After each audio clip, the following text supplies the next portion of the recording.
Good afternoon, everyone. It's Brenda Quintana here, and I am going live this afternoon. I want to share with you a new project that I have. It is this really adorable, let me get it in camera, I'm reversed here.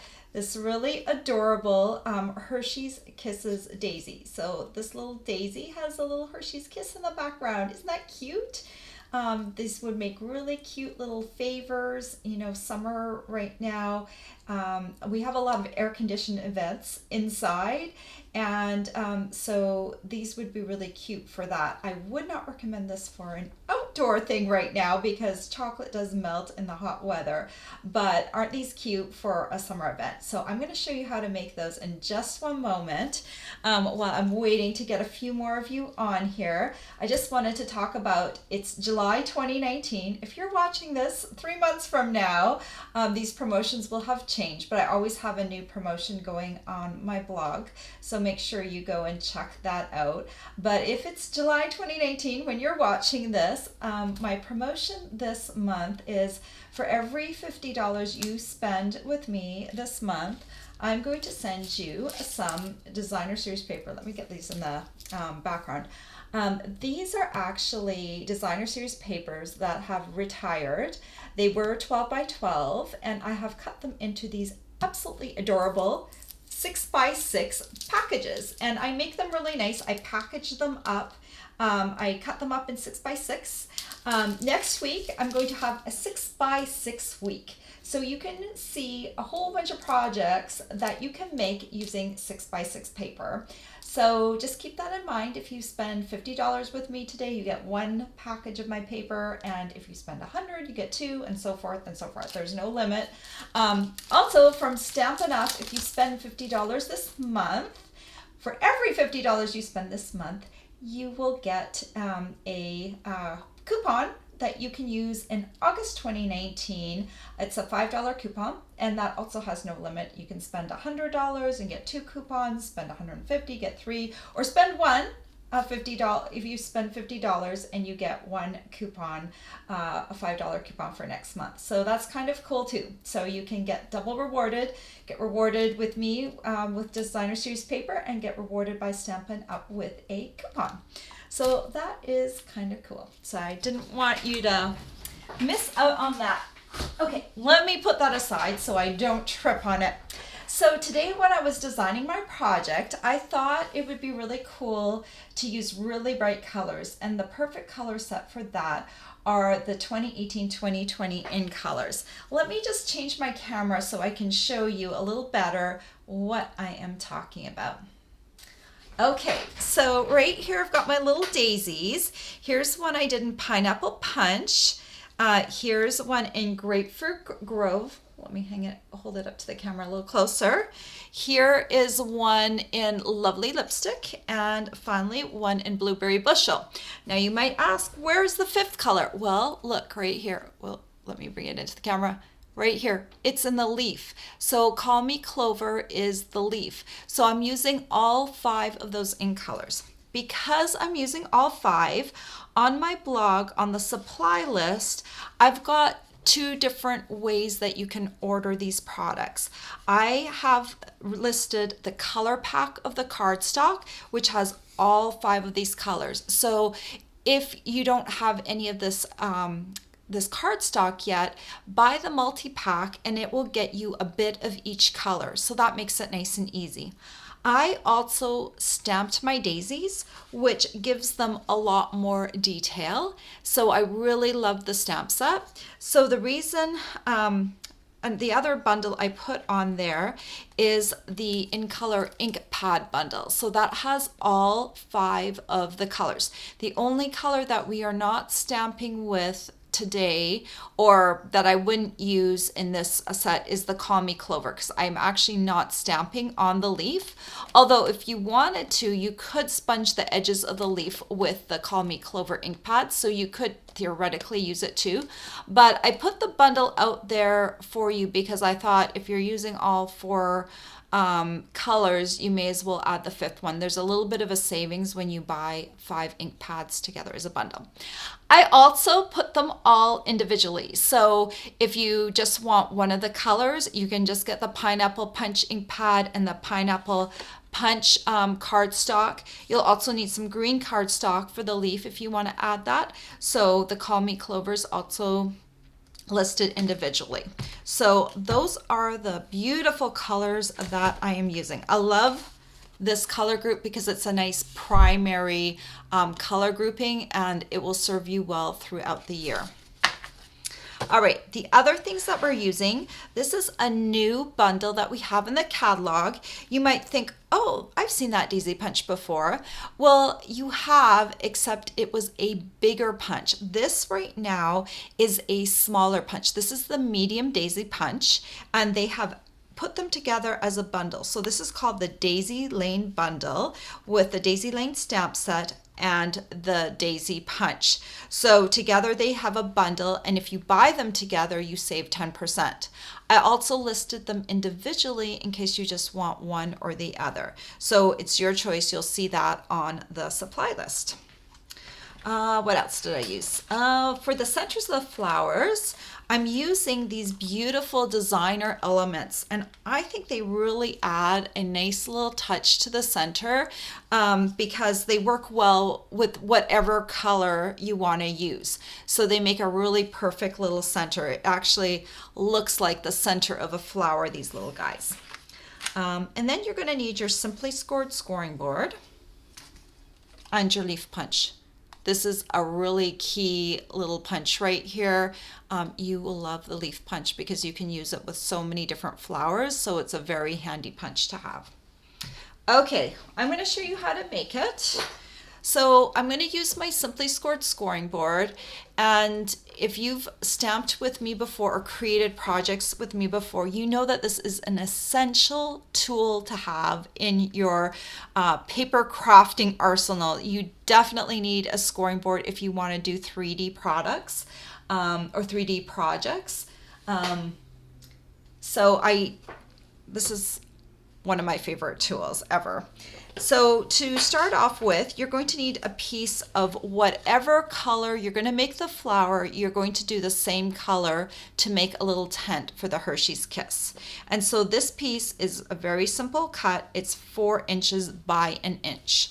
So I'll just put the 4-inch side up at the top, and I'm going to score at the 1-inch mark, the 2-inch mark, and the 3-inch mark. Now, I often get asked the question, I want to make a lot of these.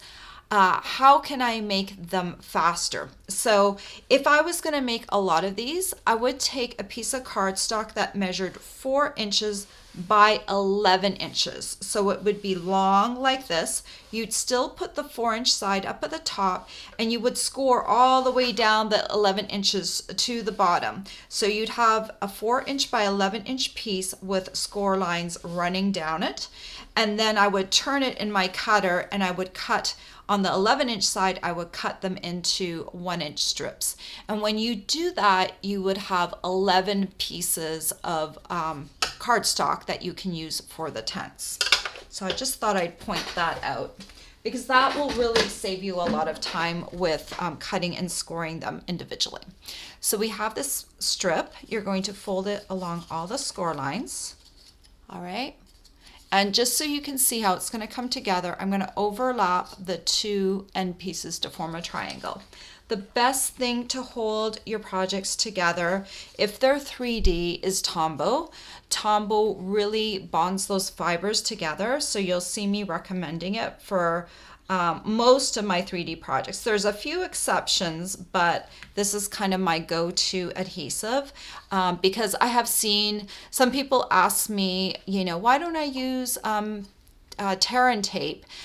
It's so much better. It doesn't get your finger sticky. Well, trust me, I've had projects sit out with tear and tape. If they're 3D, they have weight on them, or if they have anything trying to pull them apart, they will last a few weeks and then they'll start to come apart. So the Tombow has been like the go-to adhesive if you want your projects to stay together longer. Now, some 3D projects don't have as much tension on them as others, so in that case the tear and tape might just be fine. But if you have anything, like some of my projects do have a bit of pull on them and the weight of the kisses, so that's why I recommend using a Tombow multi-purpose glue. So you can see I've got Tombow on that one side. I'm going to overlap and bring them together. Just hold that down for a few seconds, and then you can set this piece aside for later. Okay, I'm just going to pop over to my comments for a second and see if there's anything I should address yet. If you have any questions during this live, please go ahead and just put them into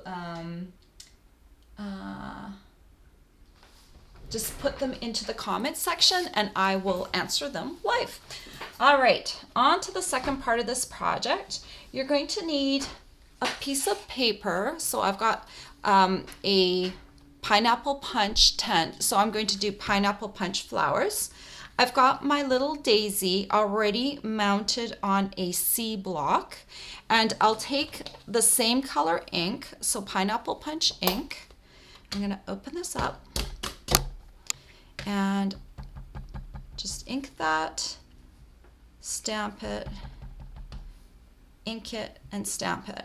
And with these ink pads, just remember you want to tap lightly on them, not smoosh them into the ink pad, because these are foam ink pads, so when you really smash them down, you're going to get ink all over your block, and you're going to get ink on your hands probably. So you want to just think tap, tap, tap, and then stamp.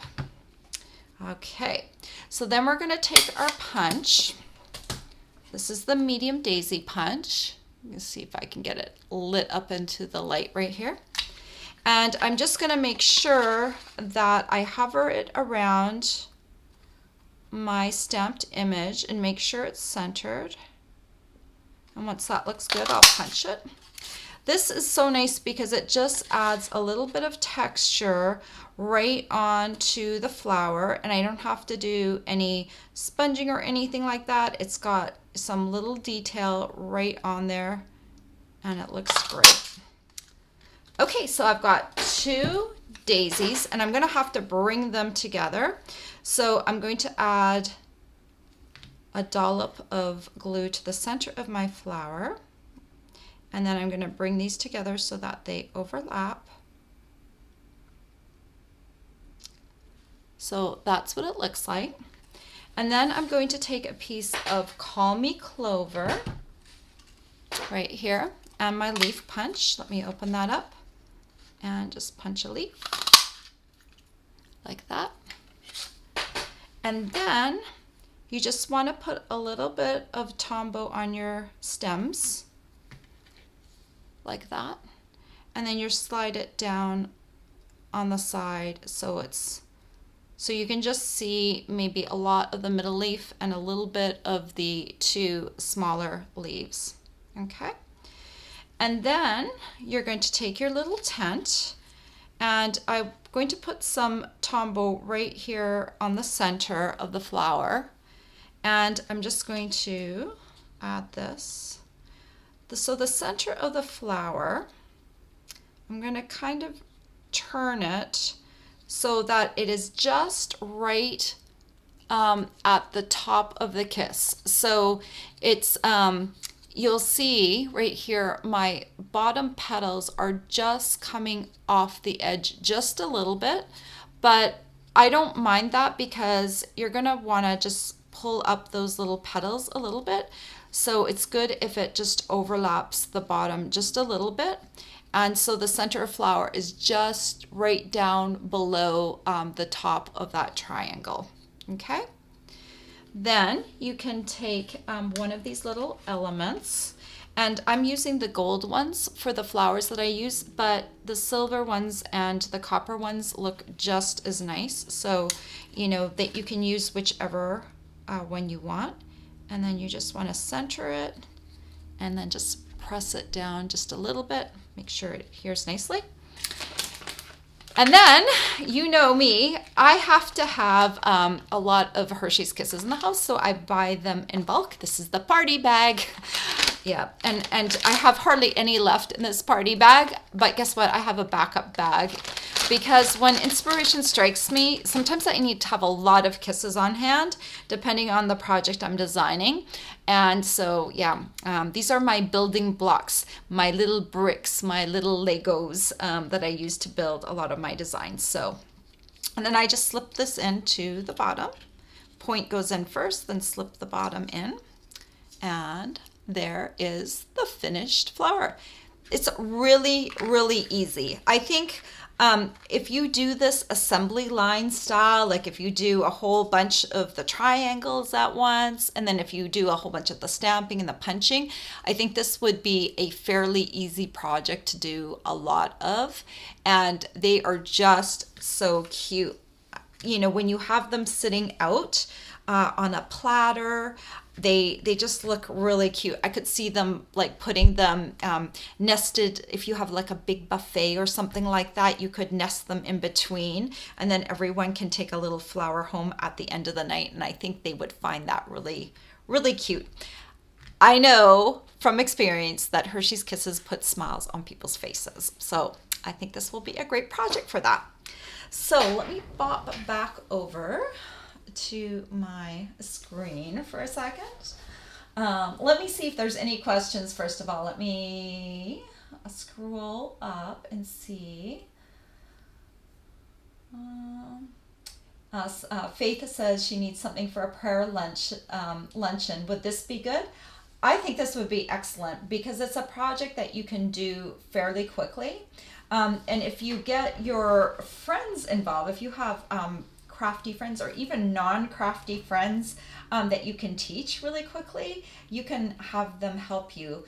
I think it's always fun to stamp with friends. So if you can get other people involved, yeah, I think this would be a great project. I also think it's a good project because it doesn't involve a lot of supplies. Like for some of you might think that is a lot of supplies, but you know, you need cardstock, you need the daisy punch, the leaf punch, you need something to score on. So this project to me does not involve a ton of supplies. So yeah, I think this would be a great project for that. Can I use a poinsettia for Christmas? Yeah, absolutely. We have, you might already have a poinsettia that you can use. Let me just measure the flower for you so you can get an idea of how big the medium daisy punch is. Let me measure one. So the medium daisy punch is about 1 5/8 inch across. So if you have a similar flower, you could do that. I just think daisies are really pretty for the summer. And I love how you can get a little detail. I don't know if you can see right here. Let me angle. It's hard to angle when it's a mirror image. Bring it back. Okay, here we go. Try to keep it in the camera. But you can see there's detail on the stamps that has, you know, been punched out. So that's a really nice little feature because people will see that. They might not necessarily notice all the details, but all together it makes it look like a really pretty little flower. And especially if you do them in a rainbow of colors, I think that they would look really great like that. And Charmaine says I make the cutest treat holders. Thank you. Thank you. I love working in the 3D realm, and that's just the way my brain works. So I'm glad that I can share this with you. So if you want more information about this project, I already have my blog post up, and it has the measurements that I used on there, and it has a supply list, and it has information about my July 2019 Designer Series paper offer. So that's a great place to check out. There's a whole bunch of links in the description of this video, so you can go check those out. I don't know if we ever made a poinsettia punch, but we do have a different punch. I'll grab it for you right now. Let's see. This punch here This is the, well, let me turn it in the right way. This is the 4-petal flower punch. Let me see, there was also a stamp set that matched that. And the Pop of Petals stamp set, that would be another recommendation. Now this one measures, I'm just measuring for you. So from petal to petal, I think it would work on, it's just slightly larger. So it's about, the longest measurement of this flower is 1 3/4 inches. So it's just 1/8 of an inch bigger. So I think it would also look really nice. So what I would do, instead of doing the daisy, I would get this one, the 4-petal flower punch. Let me look up that item number for you, just so you don't have to go looking for it. And I'll make sure I get the correct name. I believe it is the 4-petal flower punch. I've been stamping for 13 years. And so over time, the names of things have, you know, kind of all blended in together. It is the 4-petal flower punch. It is item number 147041. And so I would bring this back and I would get this punch. And then if you want to add some, you will need 2 punches again. Okay. Then if you wanted to add some texture to it, you could get the Pop of Petals stamp set, which matches that punch. And you can choose, I would probably choose this one right here. And I would stamp and then punch that one out. And then I would add some green leaves. You could either go with the leaf punch if you wanted to, or I would punch just some of these out in green to have them stick out behind. So I would use a combination of those two. And then typically poinsettias are yellow in the center. So you could take the 1/2 inch circle punch and stamp this again in a yellow color, and then punch the center out with a 1/2 inch circle punch. So you could create the illusion of a poinsettia by using those two. So that would work for a Christmas idea. Okay, well, there are no more questions. I hope you enjoyed this tutorial, and please go to my blog and check out my instructions and my dimensions. And thank you so much for supporting me. I really appreciate all of you. Have a great afternoon. Take care. Bye-bye.